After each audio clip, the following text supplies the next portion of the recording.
지난 시간에 이제 인슐린과 지방 분해에 대해 가지고요 말씀을 드려봤고요. 오늘은 또 조금 더 재밌는 내용을 한번 이야기를 나눠볼까 합니다. 만약에 우리 몸에서 이 췌장이 없다라고 한다 그러면 어떠한 어떤 변화가 나타날 것인지에 대해 가지고 한번 이제 말씀을 드려볼까 합니다.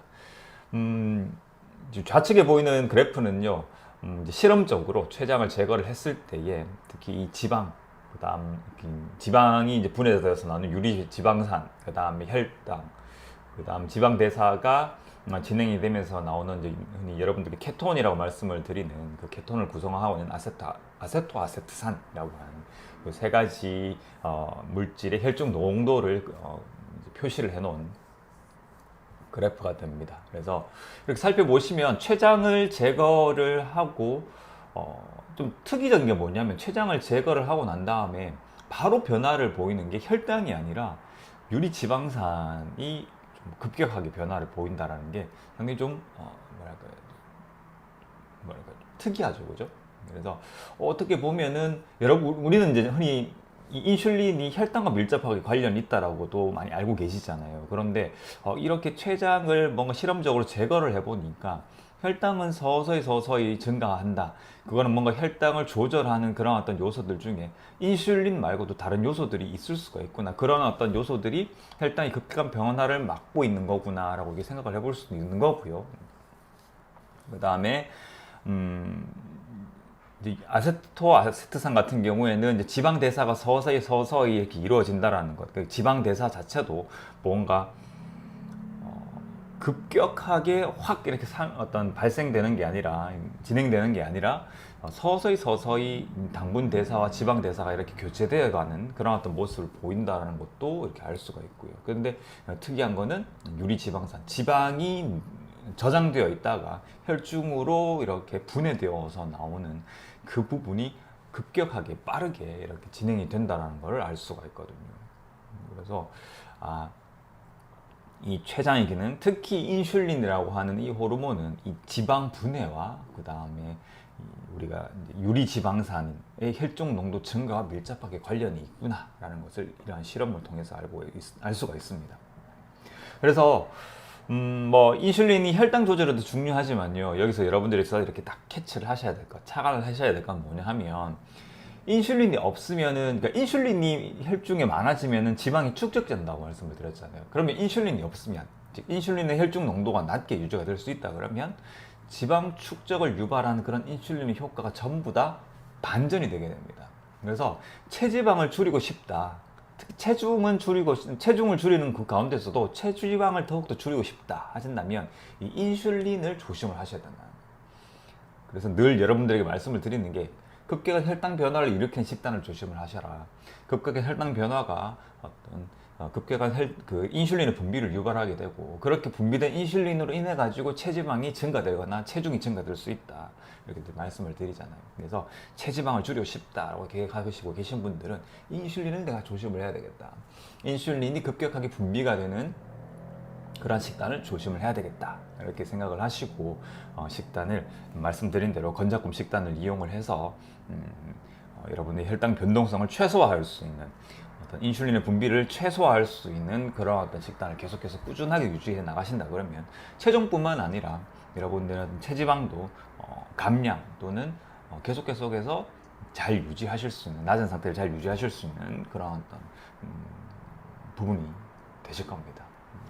오늘은 우리 몸에서 만약에 췌장이 없다면 또는 인슐린의 어떤 효과가 줄어든다면 어떠한 변화가 나타날지에 대해 가지고 간략하게 한번 말씀을 드려봤습니다. 오늘 헬스 토픽은 여기까지입니다.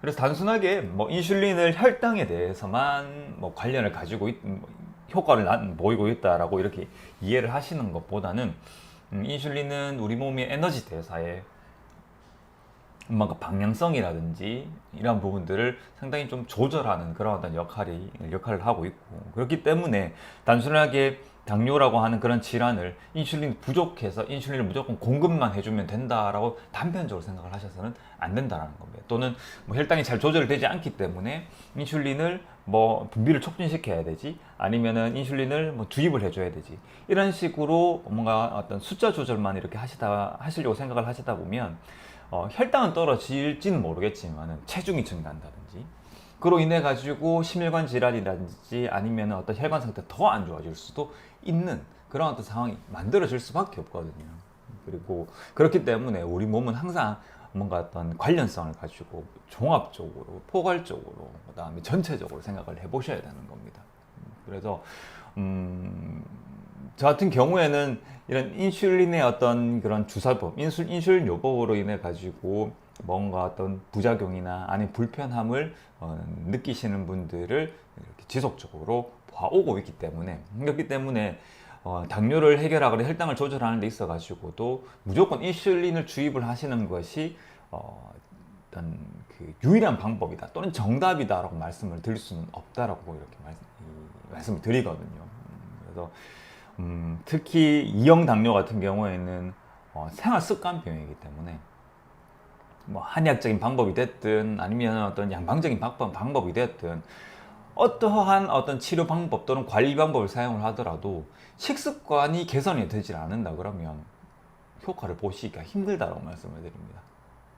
여러분들도 뭐 어떤 그 질환, 뭐 이제 당뇨뿐만 아니라 다른 질환들을 뭐 이렇게 쭉 이렇게 보시면은 이 생활 습관, 식습관이 바로 잡혔을 때 개선될 수 있는 그런 질환들이 상당히 많잖아요. 그죠? 당뇨도 대표적인 그런 어떤 질환 중에 하나입니다. 그래서 단순하게 당뇨라고 하는 부분에서 제일 위험한 게 약 먹고 있으면 괜찮아? 인슐린 맞고 있으면 괜찮아?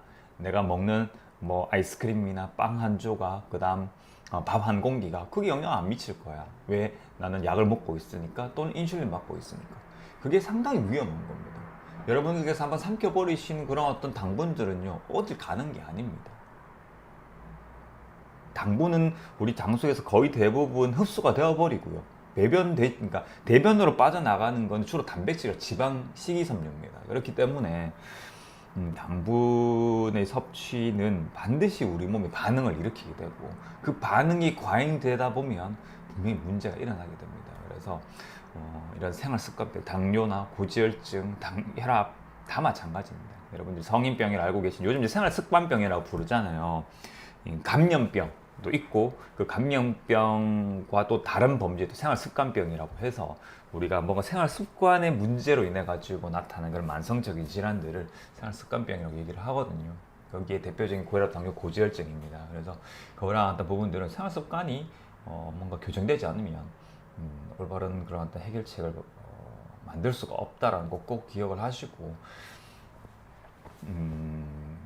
만약 여러분들의 어떤 주변에 어떤 문제가 있는 분들이 계신다 그러면 꼭 조언을 해주셔야 됩니다. 그렇게 하셔서 약 먹고 있다고 절대 안심해서는 안 된다.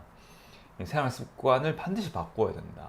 이렇게 주변에 여러분들께서 이렇게 실천하고 계신 부분들에 대해서 조언을 하실 수가 있으셔야 된다. 이렇게 말씀을 드립니다.